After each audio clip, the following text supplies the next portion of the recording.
What could be wrong about paying off our mortgage? Hey, I'm Kaleb Paddock, the founder of 10 Talents Financial Planning, and today we're talking about what are some of the problems or pitfalls that typically are not discussed or not thought about when you go to pay off your mortgage.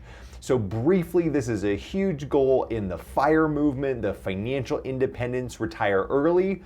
So you've got this younger crowd that's trying to pay off the mortgage. You also have folks looking at or heading into retirement, maybe a more traditional retirement in their late 50s, early, mid, late 60s.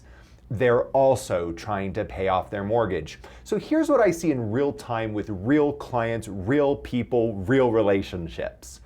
A lot of people who go to pay off their mortgage, they unwittingly or just without any real design or plan, they forget that they need money in other places. So they hear something like a Dave Ramsey podcast or radio show, or they hear like a blogger talk about pay off your mortgage, it's so freeing, and you'll pour hundreds of thousands of dollars. Obviously, this depends on where you live in the country, but they forget, well, wait a minute.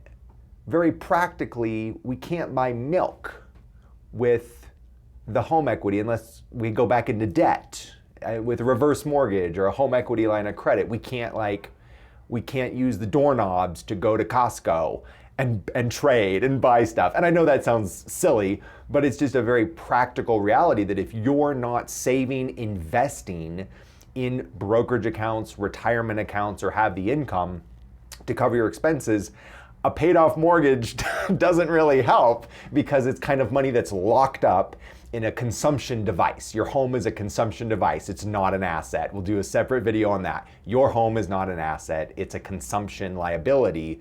And to lock up all your money in it can be difficult if you don't have cash flow from other areas.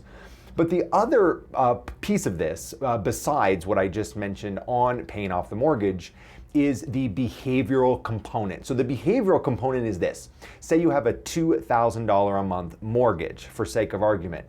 Let's say you pay off your mortgage.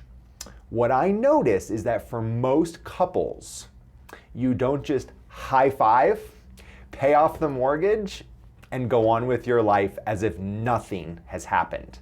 Most people, if you've watched my video on Parkinson's Law, go and watch that, you find a way, maybe not to spend all $2,000, but you find some other uses for this $2,000. Maybe you find use for $1,200 of those dollars in terms of discretionary spending, travel, extras, more time on Amazon, more time on Instagram buying stuff.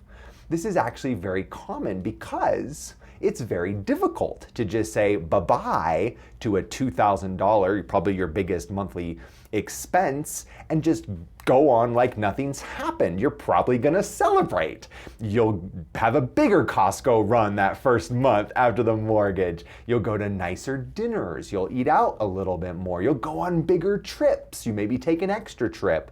And so this money gets consumed rather than just being a net positive of like, hey, this is gone, so why don't we invest it? Very few people literally do that. Very few people say, oh, no mortgage, we'll just take this $2,000 and be really disciplined and put this into a beautifully diversified portfolio, and immediately the very first month switch the $2,000 from the mortgage company to $2,000 into a beautifully diversified portfolio. It just doesn't happen. That's not a criticism, that's just a behavioral fact.